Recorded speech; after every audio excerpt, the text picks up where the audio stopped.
everyone, and welcome to my YNR official 24 channel.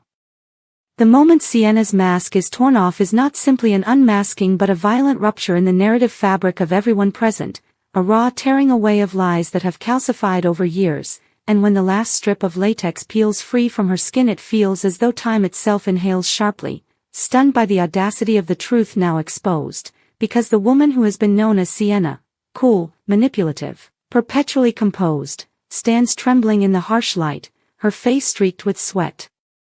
and fear and something far more fragile, something painfully familiar, and in that instant the room is no longer a room but a crucible where past and present collide, where Sharon's breath catches in her throat before she can stop it, where old memories flicker like faulty film reels, and then the words spill out of Sienna's mouth not as a calculated revelation but as a sob that shatters her defenses, a confession born of exhaustion and longing. "I'm Cassie," she says, her voice cracking under the weight of the name, and the sound of it lands like a thunderclap because Cassie is not just a name but a ghost, a child lost too soon, a wound that never truly healed, and as Sienna, no, Cassie, steps forward with shaking hands she looks at Sharon not as an adversary or an observer but with the wide, desperate eyes of a child seeking recognition, and when she whispers, "Mommy," the word is so small and so devastating that it seems to echo endlessly, ricocheting off every heart in the room. Because it carries with it years of silence, of absence, of a life lived in fragments and shadows, and Sharon feels her knees weaken as the word strikes her like both a miracle and a curse, because how can the dead stand before her speaking, breathing, breaking down in tears, and yet every instinct in her body screams that this is real, that the girl in front of her is flesh and blood and pain and love all tangled together, and as Cassie collapses into sobs she tells the story she has buried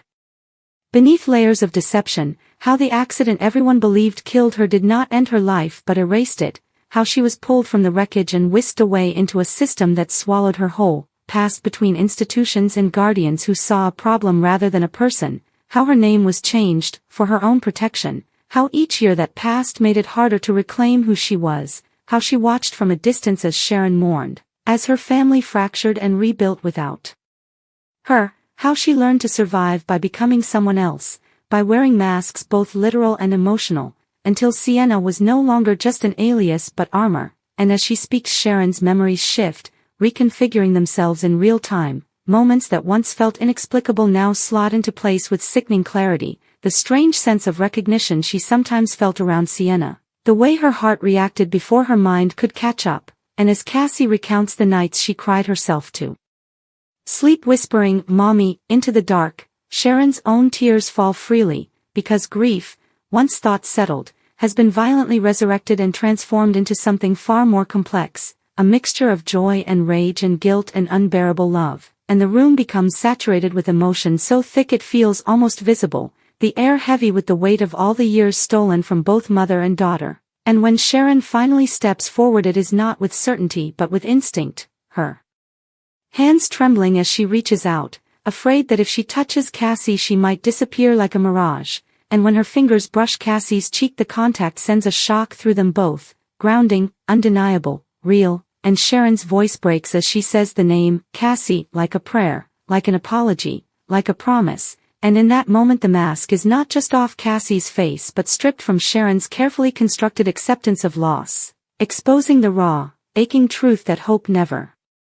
truly died, it only went dormant, waiting for this impossible reunion, and around them others stand frozen, witnesses to a moment that will reverberate through their lives forever, because this revelation does not exist in isolation but threatens to unravel alliances, expose crimes, and redefine loyalties, and as Cassie admits that her return was never meant to be so explosive, that she only wanted to be near her mother even if she could never reveal herself, that circumstances and manipulations and her own fear drove her deeper into deception, Sharon listens not as a judge but as a mother whose love has always been unconditional, even beyond the grave, and she pulls Cassie into her arms with a ferocity that speaks of years lost and years yet to be reclaimed, holding her as if she might still vanish, and Cassie clings back just as tightly, her body racked with sobs as she repeats, "Mommy," again and again, the word now no longer a question but a declaration, and in that embrace the world seems to pause, allowing space for a miracle forged in pain, a reunion that is neither simple nor clean but profoundly human, layered with scars and secrets that will take time to heal, and as the moment stretches on it becomes clear that the tearing away of Sienna's mask has done more than reveal a hidden identity, it has rewritten the emotional landscape of everyone involved, forcing them to confront the consequences of lies told in the name of survival, the resilience of love that endures beyond death, and the terrifying, beautiful possibility of second chances. And when they finally separate and Sharon cups Cassie's face in her hands, looking at her as both the child she lost and the woman she has become, there is an unspoken understanding that nothing will ever be the same again, that the past cannot be undone but the future is suddenly wide open, frightening and hopeful in equal measure. And as Cassie stands there exposed and vulnerable without her mask, calling Sharon "Mommy," not in desperation but in truth, the story transforms from one of loss into one of reckoning, proving that even in a world built on secrets, the deepest truths have a way of clawing their way into the light.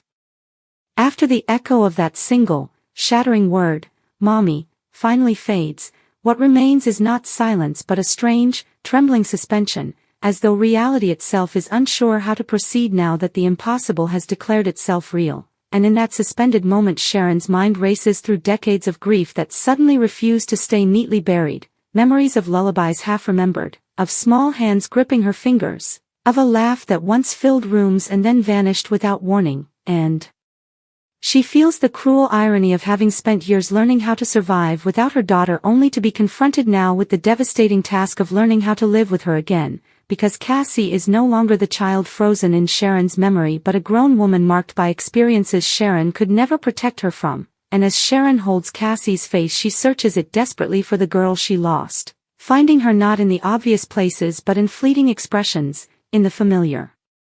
crease of her brow when she's frightened, in the way her lips tremble before she speaks, and it is both comforting and agonizing to recognize that despite everything, despite the years stolen and the lies layered upon lies, something essential survived, something unbreakable, and Cassie, standing there stripped of her mask and her defenses, feels exposed in a way she never has before, because Sienna was control and calculation. Sienna knew how to manipulate rooms and people alike, but Cassie is raw and terrified and aching with the knowledge that confession does not guarantee forgiveness, that calling Sharon "Mommy" might be the most honest thing she has ever said and yet also the most dangerous, because it opens the door to rejection, to disbelief, to the possibility that even truth can be denied, and when Sharon does not pull away but instead draws her closer again, Cassie lets out a sound that is half sob and half laugh, the sound of someone who has carried hope like a fragile, forbidden thing for far too long, and the embrace becomes less desperate and more grounding, two bodies anchoring each other against the chaos threatening to surge back in, and slowly the world begins to intrude once more, footsteps shifting, whispered murmurs rippling through the room as those who have borne witness to this revelation struggle to comprehend its implications, because Cassie's survival is not just a personal miracle but a seismic event that destabilizes long-held narratives, raising questions that cannot be ignored about who knew, who lied, who benefited from a child being erased, and Sharon senses that storm gathering even as she clings to her daughter, knowing that this moment of reunion is precious precisely because it is fragile, because once they step out of this emotional eye of the hurricane, consequences will come crashing down with relentless force, and yet she refuses to let fear dictate her response, refusing to retreat back into the emotional armor she built after Cassie's supposed death. Because armor may protect, but it also isolates, and Sharon has isolated herself from this kind of love for far too long, and when she finally speaks again her voice is steadier than she feels, threaded with resolve, telling Cassie that no matter what comes next they will face it together, that whatever mistakes were made, whatever crimes were committed in the shadows of Cassie's disappearance, they do not negate the simple, profound truth that Cassie is alive and standing in front of her, and Cassie listens with wide eyes, absorbing each word like nourishment after a long famine, because she has spent years convincing herself that she did not deserve this kind of unconditional acceptance, that the lies she told as Sienna made her unworthy of being Cassie again, and yet Sharon's certainty cuts through that self-loathing with surgical precision, reminding Cassie that survival is not a sin, that becoming someone else to endure does not erase who you truly are, and as this understanding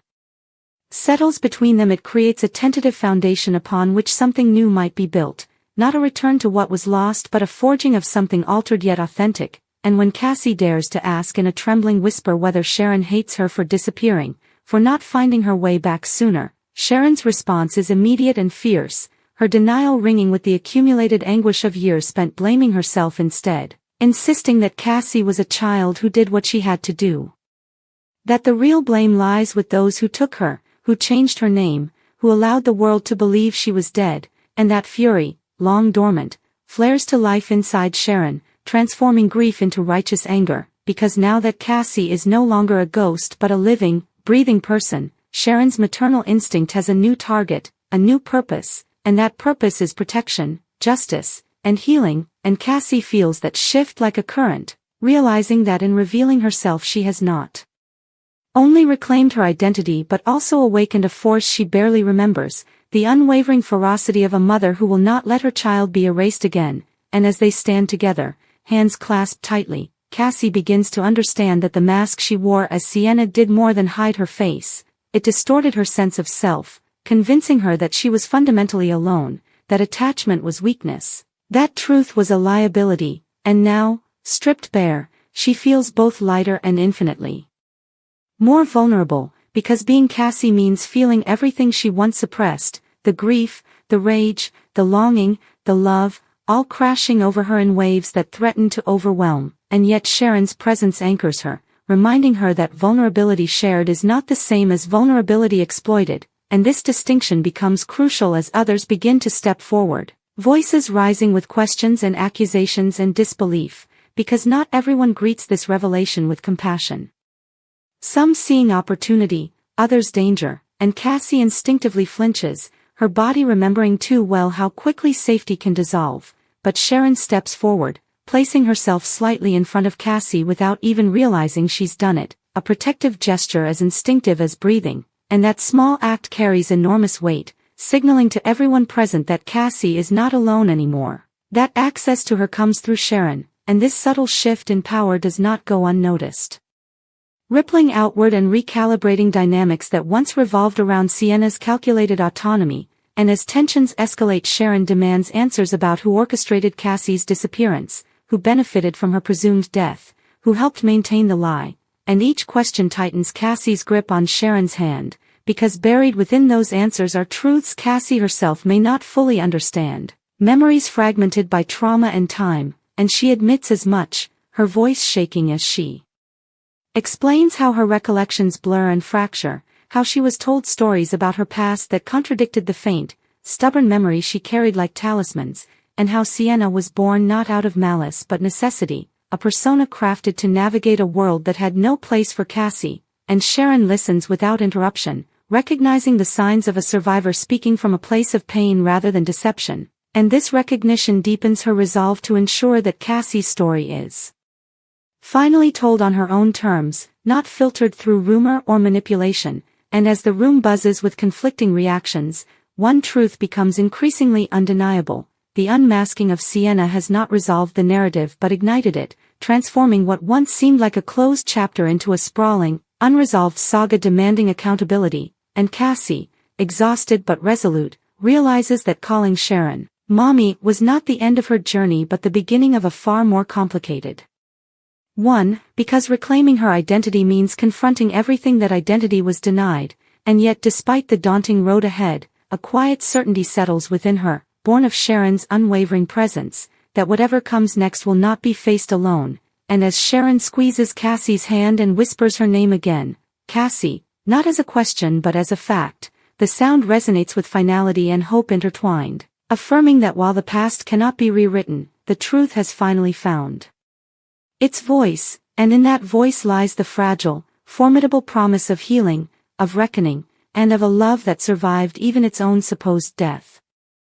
In the aftermath of that affirmation, when Sharon speaks Cassie's name with such quiet certainty, the world does not magically heal itself, nor do the scars dissolve simply because they have finally been acknowledged, but something essential shifts, something tectonic and irreversible, and Cassie feels it deep in her chest like the slow settling of bones after a long, misaligned break, painful yet necessary, because for the first time since she was a child her name is not a liability or a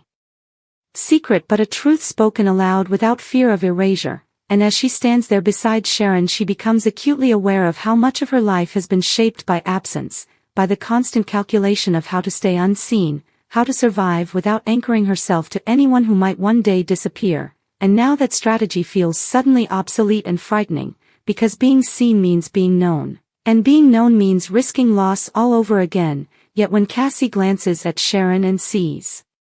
not doubt but fierce determination reflected back at her, she realizes that this risk is one she is finally willing to take, because the alternative, returning to the hollow safety of masks and lies, feels unbearable now that she has tasted something real, and Sharon, for her part, is grappling with a parallel reckoning, realizing that motherhood, once frozen in grief, has been violently resurrected and reshaped into something more complex than memory, because loving Cassie now means loving a